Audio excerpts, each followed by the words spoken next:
एक होती है हमारी ख्वाहिशें और एक होती है हमारी ज़रूरतें। ज़रूरतें तो इंसान की जैसे तैसे पूरी हो जाती हैं, बट फिर जब बात आती है वांट्स की, डिज़ायर्स की, तो इसकी कोई लिमिट नहीं होती। अब इच्छाओं को पूरा करने के लिए इंसान क्या करता है कि वो जुटाता है पैसे और फिर चढ़ जाता है उस पर कर्जा, डेट, लोन। अब होता क्या है कि ये एक आपका ना नेचर है कि आप किस तरीके से जिंदगी को जीते हैं। आज का टॉपिक है हमारा कि आप एक कर्ज मुक्त जिंदगी कैसे जिएंगे। अगर आपको डेट फ्री लाइफ चाहिए तो वो आपको कैसे मिलेगी। बट अब मैं आपको ना कुछ पहले फैक्ट्स एंड फिगर्स बता देता हूं, फिर आप थोड़ी सी रिसर्च कीजिए and then decide what do you want. अगर हम रिलायंस की बात करें, आज हम बात करते हैं मुकेश अंबानी जी की, इंडिया के सबसे अमीर आदमी की, एंड वर्ल्ड में भी आपको पता है उनकी गिनती हो रही है। आज मुकेश अंबानी के ऊपर कुछ कर्जा है क्या? कितना है जरा गूगल कीजिएगा और नीचे कमेंट में बताइएगा, आपके होश उड़ जाएंगे। अब मैं मुकेश अंबानी जी की बात नहीं करूंगा, हो सकता है आपको बड़ा अनरियलिस्टिक लगे, आपको लगे यार आप हमें मुकेश अंबानी जी से कैसे कंपेयर कर सकते हो। मैं आपको एक एग्जांपल और देता हूं, उसे समझिएगा। आपके आसपास कोई ना कोई ऐसा इंसान होगा जो बहुत बढ़िया बिजनेस कर रहा होगा। अब मान लेते हैं उस बिजनेसमैन ने 10 करोड़ रुपए का लोन लिया हुआ है बैंक से, और अब वो 10 करोड़ का लोन आपके नाम पे ट्रांसफर हो जाता है कि भैया वो लोन आपको चुकाना है। तो आपको कैसा लगेगा? आप कहोगे सर हम तो पागल हो जाएंगे, नींद नहीं आएगी रात को। 10 करोड़ रुपए का लोन, उसकी किश्त कितनी ज्यादा होगी सर? 10-10 लाख रुपए महीने की अगर किश्त होगी तो हम कहां से लाएंगे इतना पैसा? हम नहीं दे पाएंगे। आपको बड़ा लग रहा है? गुड, अभी रुक जाते हैं, एक और एग्जाम्पल लेता हूं। आपके आस पड़ोस में कोई एक बच्चा है जो स्कूल में पढ़ता है, उसने अपनी गर्लफ्रेंड को खुश करने के लिए अपने दोस्त से 500 रुपए उधार लिए, लोन लिया है 500 रुपए का, और 500 रुपए से अपनी गर्लफ्रेंड को कुछ ट्रीट दे दी, कुछ गिफ्ट लेके दे दिया। अब वो 500 रुपए का कर्जा अगर आपके ऊपर शिफ्ट हो जाए तो आपको क्या लगेगा? आपको क्या, हाँ सर 500 रुपये तो हैं, हम चुका देंगे, देख लेंगे। यस। अब अगर आप इस एग्जाम्पल को समझ चुके हैं तो मैं आगे बढ़ता हूं। कुछ ऐसे लोग होते हैं जिनके ऊपर हजारों करोड़ रुपए का कर्जा होता है, कुछ ऐसे लोग होते हैं जिनके ऊपर 5-10 करोड़ रुपए का कर्जा होता है, कुछ ऐसे लोग भी होंगे जिनके ऊपर 5-10 लाख का कर्जा होगा, और कुछ ऐसे भी लोग होंगे जिनके ऊपर 500 रुपए का भी कर्जा होगा। और इंडिया के अंदर कुछ ऐसे भी लोग हैं, ऐसे लोग जो डेली वेजेस कमाते हैं, रिक्शा चलाते हैं या कुछ मोट कचौड़ी वगैरह बेचते हैं, 100-100 रुपए के भी कर्जे होते हैं लोगों पे, 100-100 रुपए के भी कर्जे। अब आपको लग रहा होगा 100 रुपए का सर कोई कर्जा होता है तो हम ऐसे ही दे देंगे, आप दे दोगे। अब इसका मतलब ये था, ये जो कर्जा है ना, ये टोटल इनकम डिपेंडेंट है। अगर आप इस इंस्ट्रूमेंट को समझते हो, ये इनकम डिपेंडेंट है। आज मैं आपको एक कहावत बोलता हूँ, ये मेरे को बचपन में समझ आई थी और अभी तक मैं इससे रिलेट कर सकता हूँ, आपको बड़ी अच्छी लगेगी। वो ये है कि बैंक आपको हमेशा उतना लोन देने के लिए रेडी हो जाता है जितने पैसे की आपको जरूरत नहीं है, एंड आपको जब पैसे की जरूरत नहीं है। इसका मतलब है बैंक हमेशा आपको लोन देने के लिए तैयार है जब आपको पैसे की जरूरत नहीं है, और उतने पैसे देगा वो आपको जितने की आपको जरूरत नहीं है। जितने की जरूरत होगी उससे हमेशा कम ही देता है, एंड जब आपको बहुत ज्यादा जरूरत होगी तब बैंक हाथ खड़े कर लेता है, तब नहीं देता। तो जब जरूरत नहीं है, मतलब जब आपके पास पैसा होता है ऑलरेडी, तब बैंक आपको पैसा देने के लिए रेडी होता है। इसीलिए जो बड़े बिजनेसमैन हैं जिनके पास पैसा होता है, उनको बैंक और ज्यादा रेडी होता है, हमसे पैसा ले लो, क्योंकि उस बंदे की रीपेइंग कैपेसिटी बहुत ज्यादा होती है। और जो बंदा बिल्कुल ही भी जमीन पर है, उसे बैंक लोन नहीं देता। अब यहां पे अगर आप इतनी बात समझ गए, तो अब मैंने आपको एग्जांपल दिया था कि 500 रुपए का जो उधार है आपके लिए वो बड़ी चीज नहीं है, क्योंकि आपकी इनकम उस उधार के प्रपोर्शन में बहुत ज्यादा है। अगर रिलायंस ग्रुप ऑफ इंडस्ट्रीज के ऊपर हजारों करोड़ रुपए का कर्जा है, तो बात आती है कि उनकी इनकम भी उस हिसाब से कि उस कर्जे को चुका सकते हैं। अब सिमिलरली वर्ल्ड की जितनी भी बड़ी बड़ी कंपनीज है, सबके ऊपर कर्जे होते हैं। वो कर्जे क्यों होते हैं? क्योंकि उन्हें एक्सपेंशन के लिए चाहिए होता है। आप कर्जे को कैसा समझते हो? आप इसे एज अ टूल समझते हो ऑफ एक्सपेंशन, कि हमें एक्सपैंड करने के लिए कर्जा चाहिए। आप सही सोच रहे हैं। और अगर आप ऐसा सोच रहे हो, किसी का टेम्परमेंट होता है कि भैया मेरे को तो बिल्कुल कर्जा मुक्त जिंदगी जीनी है, कोई स्ट्रेस नहीं चाहिए, 1 रुपए भी सामने वाले का उधार नहीं होना चाहिए, तो आप ऐसी लाइफ भी चूज कर सकते हो। बट मैं आपको बता देता हूं, खर्चे तो भाई तेरे तब भी होंगे। आपके ऊपर लोन नहीं भी होगा तब भी आपके खर्चे होंगे। घर में राशन आएगा, पैसा तब भी लगेगा। आपका मोबाइल का रिचार्ज भी होगा, आपके इंटरनेट का भी रिचार्ज होगा, आपकी इलेक्ट्रिसिटी का भी रिचार्ज होगा, गाड़ी में तेल भी डलेगा। खर्चा वो भी होता है, और जो कर्जे की रीपेमेंट होती है वो भी खर्चा होता है। बट डिपेंड करता है आपकी मानसिकता कैसी है। अब आपको एक बहुत जबरदस्त एग्जांपल देता हूं, and then you will understand everything, and फिर हम टॉपिक पे आ जाएंगे फटाफट।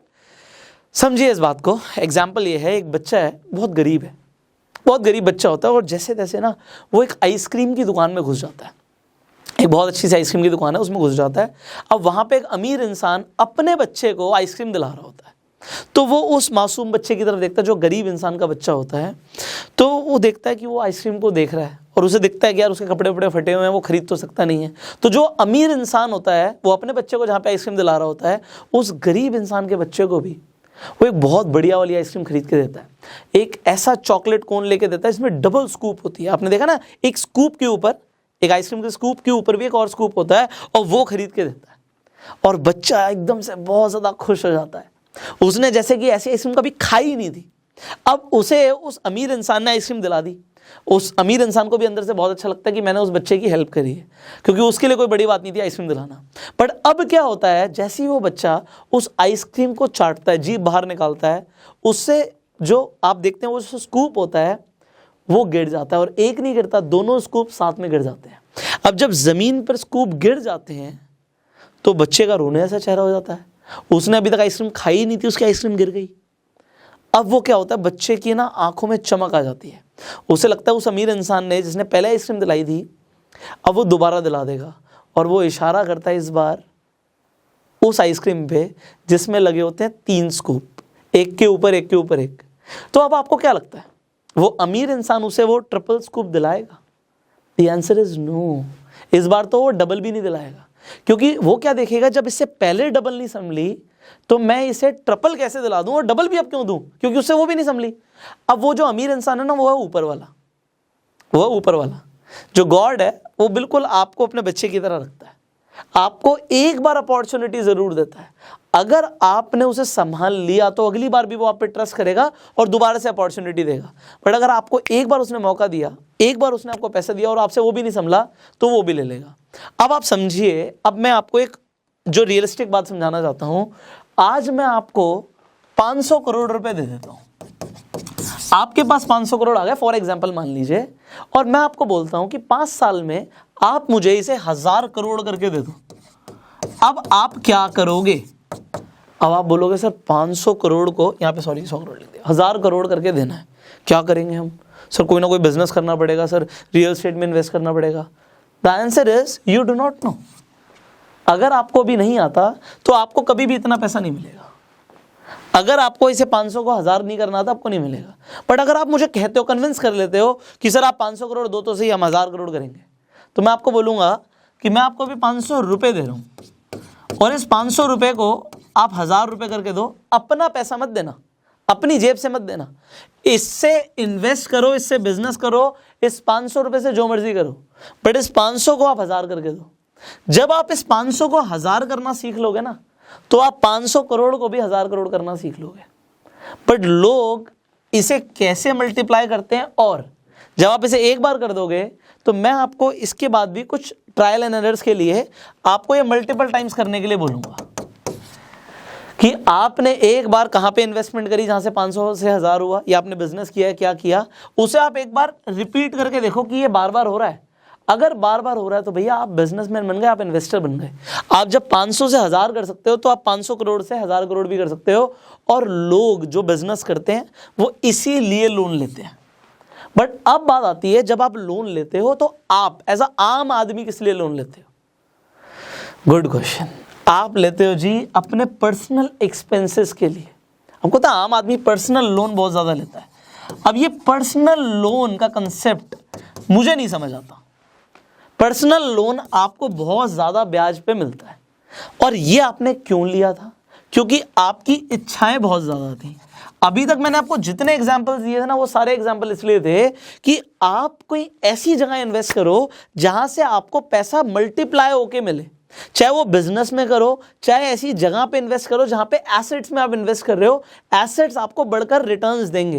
बट अगर आप अपनी इच्छाओं पे खर्चा कर रहे हो, आपको 500 करोड़ मिला और आपने कहा यार अब तो मैं जो चाहे वो गाड़ी खरीद सकता हूं, मैं तो जी रोल्स रॉयस भी ले आऊंगा, फरारी भी ले आऊंगा, हर दिन एक नई गाड़ी चलाऊंगा, मैं तो जी वर्ल्ड टूर पे जाऊंगा। भैया तू सारे पैसे खर्च कर देगा, और सारे पैसे खर्च हो गए तो आपको पता है पैसा कौन कमा रहा है? जो सारी चीज़ों को बेच रहा है। आपको वर्ल्ड टूर जिसने बेचा, जिसने गाड़ी बेची, जिसने घर बेचा, तो जो इंसान बिजनेस कर रहा है वो तुमसे सारे पैसे ले लेगा। और इसीलिए ये एक थॉट एक्सपेरिमेंट है, जरा इसके बारे में सोचिएगा। लोग इक्वालिटी की बहुत ज़्यादा बातें करते हैं और सब ये गरीब लोग ही बातें करते हैं। अमीर लोग इक्वालिटी की बातें नहीं करते, गरीब लोग बहुत ज़्यादा इक्वालिटी की बातें करते हैं कि भैया सबके पास बराबर पैसा होना चाहिए। हम बिल गेट्स की बात करें, मुकेश अंबानी की बात करें, उसको तो इतना पैसा है कि उसकी 100 पुश्ते बैठ के खा लेंगी, और यहाँ पे गरीब इंसान है उसको 2 वक्त की रोटी नसीब नहीं हो रही। बट होता क्या, जब उस गरीब इंसान के पास पैसे आते हैं ना, वो इन सबको उड़ा देता है। और जो बिजनेसमैन होता है ना, वो मेहनत करके इस पैसे को मल्टीप्लाई करता है। अगर आप मार्क ज़करबर्ग की बात करते हो, जेफ बीजोस की बात करते हो, तो भैया इनके बाप दादाओं के पास पैसा नहीं था, इन्होंने कमाया है। तो हम कैपिटलिस्ट सोसाइटी में रहते हैं, और यहाँ पे कैपिटलिज्म में अच्छा फायदा आपके लिए है कि आप अगर चाहो तो अपने माइंडसेट को रिवायर करके अमीर बन सकते हो, अगर आप चाहो तो। So now it is totally up to you कि आप पैसा लगा रहे हो तो कहाँ लगा रहे हो। अगर आप कर्जा लेते हो तो आप किस चीज के लिए कर्जा लेते हो। मेरा काम है आपको एक राइट डायरेक्शन देना, मेरा काम है आपको बताना कर्जा गलत नहीं है, ये एक इंस्ट्रूमेंट है, ये एक टूल है। अगर आप इसे सही तरीके से यूज करते हो तो आपके फेवर में जाएगा, और अगर आपको पैसे को संभालना नहीं आता तो आपके अगेंस्ट में जाएगा। कभी आपने लक्ष्मी जी की तस्वीर देखी है विष्णु जी के साथ? तो आपने देखा होगा जो विष्णु भगवान है वो शेषनाग पे लेटे रहते हैं और लक्ष्मी माता उनके पैर दबाती रहती हैं। कितने काम फिगर लगती है ना। बिल्कुल विष्णु भगवान जी रिलैक्स्ड हैं, काम है, आराम से। उनके अंदर कोई एक्साइटमेंट नहीं है किसी चीज़ का कि मुझे कुछ अभी फटाफट करना है। इसका मतलब क्या है, आप देखते बहुत कुछ हो और सीखते नहीं हो। तो मैं बड़ा आपको एक अच्छा रियलिस्टिक एग्जांपल दे रहा हूँ। वॉरेन बफे भी यही बात बोलते हैं, और जो मुझे विष्णु भगवान और लक्ष्मी माता में साथ में देखा कि जब आपको जल्दी नहीं होती, आप अपनी इच्छाओं को कंट्रोल कर लेते हो, तो आपके पास लक्ष्मी माता रहती हैं। वॉरेन बफे भी यही बात बोलते हैं कि अगर आप इन्वेस्टमेंट करते हो, तो इनफैक्ट अगर आप स्टॉक मार्केट में भी इन्वेस्टमेंट करते हो, तो स्टॉक मार्केट एक टूल है इम्पेशेंट लोगों से पैसा लेने का और पेशेंट लोगों को देने का, जिसमें सब्र है, जिसमें कंपाउंडिंग की पावर को समझने की ताकत आ चुकी है। समझने के लिए भी ताकत चाहिए, उसे अप्लाई करने के लिए भी एनर्जी चाहिए। तो जो इंसान पेशेंट है, जिसमें सब्र है, और जो पैसे को फालतू में एक्सपेंड नहीं करना चाहता, उसके पास तो आपको हमेशा लक्ष्मी मिलेगी।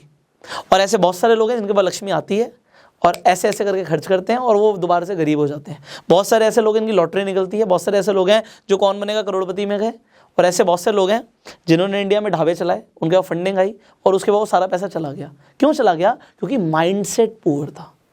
ये माइंडसेट जिसका अमीर होता है ना, वो बिना फंडिंग लिए, बिना लोन लिए भी आगे बढ़ जाता है। एंड लोन की डेफिनेटली जरूरत पड़ती है कैपिटल रेज करने के लिए, तो हम उसके ऊपर बात कर चुके हैं। एंड कैपिटल रेज करने के बहुत सारे तरीके हैं, and there is so much to teach you. See, एक दिन में सब कुछ नहीं हो सकता, तो इसीलिए आप बने रहिए।